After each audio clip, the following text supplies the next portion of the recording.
Hi అండి. ఎలా ఉన్నారు అందరూ? చలికాలం వచ్చేసింది కదా, దట్టు కార్తీక మాసం కదా. చన్నీటి స్నానాలు, నదీ స్నానాలు చేస్తున్నారు అందరూ. ఓకే, ఈ సందర్భంలో మనం ఒక చిన్న ఫిజిక్స్ కాన్సెప్ట్ గురించి డిస్కస్ చేద్దాం. చలికాలంలో చల్లనీళ్ళతో స్నానం చేసినప్పుడు మనకి వణుకు వచ్చేస్తుంది కదా. అలాగే ఎండాకాలం వేడి నీళ్ళతో స్నానం చేసినప్పుడు చెమటలు పట్టేస్తాయి. ఎందుకండి? ఒక చిన్న ఫిజిక్స్ కాన్సెప్ట్ ఉంది దాంట్లో, దాన్నే కండక్షన్ అంటాం. Okay, let we discuss. So చల్లనీళ్ళతో స్నానం చేసినప్పుడు ఏమవుతుందండి, మన బాడీ టెంపరేచర్ ర్యాపిడ్గా పడిపోతుంది.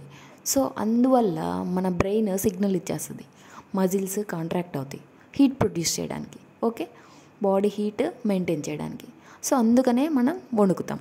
అలాగే సమ్మర్లో వేడి నీళ్ళతో స్నానం చేసామనుకోండి, అప్పుడేమవుతుందండి, బాడీ హీట్ ర్యాపిడ్గా ఇంక్రీజ్ అవుతుంది.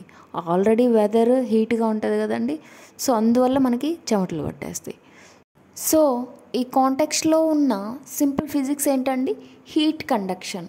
Conduction means propagation of heat from one media to another media. Okay, and also thermoregulation of our body. Thank you for watching.